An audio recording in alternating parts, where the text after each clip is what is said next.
Hey, hello again everybody. This is Casey with HomeSmart Real Estate Group of Northern Colorado. This is just a short instructional video on how to swap out the old mahogany interior hollow core doors with the new modern Marvel post-form masonite doors. Now we're going to be using the interior jambs, the existing jambs, and we'll just be replacing the door, the hinges, the lock sets, and the striker plates. Now these are all door blanks, so we're going to have to mill everything out from scratch. Stay tuned. So here I'll show you a visual of before and after with this door square cut on both sides. I'm going to cut a 5-degree bevel in this so it matches up nicely with the existing door and the way it fits into the jamb when the door is closed. Now this door is different from the other doors in terms of the border makeup. This has finger jointed sides, and on the bottom here it has this MDF, medium density fiberboard, which is analogous to a makeup of sawdust and glue. That's what most of the trim is made up with for trimming houses these days, and this stuff is just complete garbage in my opinion.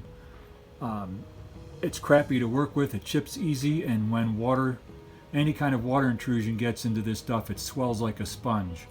And a lot of the engineered flooring, I should say engineered, but the hardwood veneer flooring has this medium density fiberboard substrate, which I will not use because of its makeup and the inherent lack of qualities it has, even if there's some moisture that gets into it.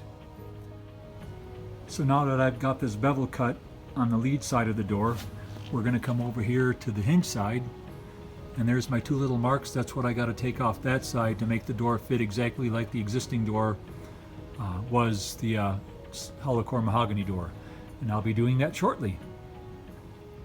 So here's the amount I need to cut off on the hinge side of the door, and once I have this cut off and sanded on both sides around those corners off, I'll take my jig that I created for setting those hinges and we'll get the hinges routed.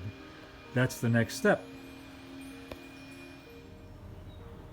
So these doors have a solid wood side on either side, top and bottom, that got medium density fiberboard, and you'll see this is finger jointed.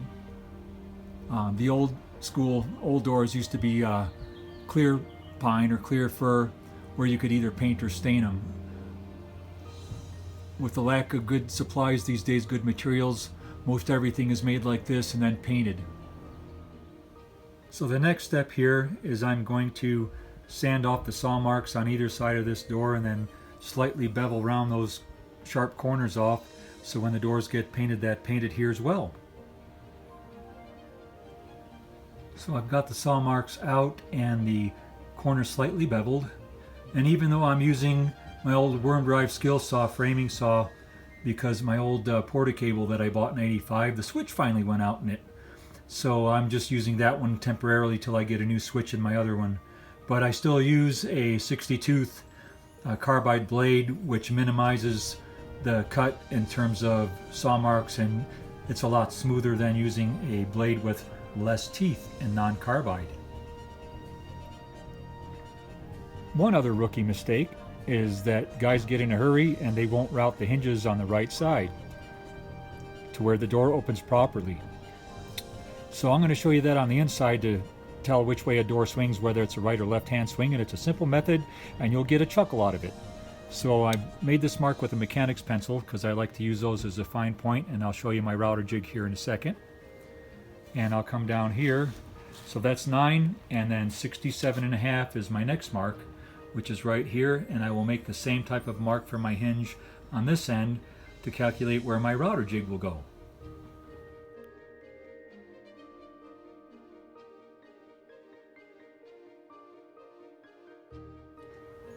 So this is my router jig for my router to inset the hinges, and you'll see here my marks are lined up where they're supposed to be, and my router goes along that little guide here. Now this is a friction fit, so I don't have to clamp it at all. It fits on there snug, tight, and it has on all the doors so far. And I'll show you the router I'm using to do this with. So here's the router I used. It's a Porta-Cable D-handle router. Most of my tools I bought back in the mid-80s. And just a plug, you can see where this one's made.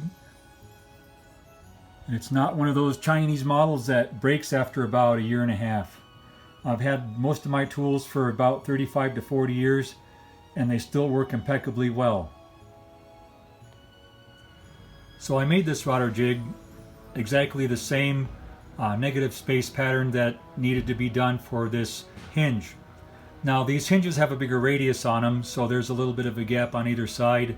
Not sure why they make those hinges these days like that, but I was all set up for the old style hinges, which this house also has, without such a big radius on the ends. So here you can see the difference between the radius and the old style hinges and the new hinges. I was not aware that they were that rounded, but nonetheless everything will finish out well. Since these doors are getting painted, those will be filled with shrink-free spackle, and then hinges will be covered and painted after the fact. But you will see here, I'll pull around, and my hinge is exactly flush with the top grain of the wood, and that's the way they all should be set in there. So now I flip this door in the opposite direction. I got to reset in this striker. So I use my mechanical pencil again to draw the line, and then I'll use my old little Portacable Classic router to route that indent for that inset on this striker. Stay tuned. So this is my Portacable American Classic. It's a great little router. I've had this since the mid-80s, and it works like a champ. This is one of 4 routers that I use, and each router serves a different purpose. This one I'm going to use to inset that striker into the door.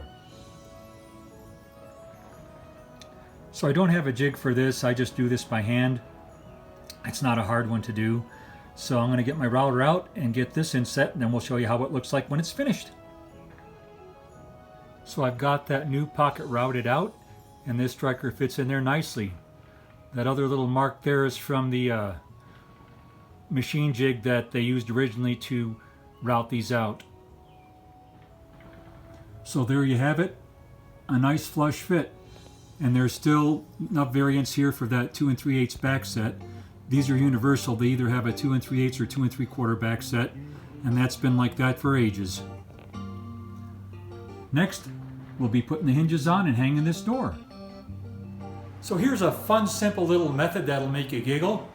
It's just to determine how a door swings, which way the door swings, because people always get confused on which way a door swings. So this is the butt of the door hinge.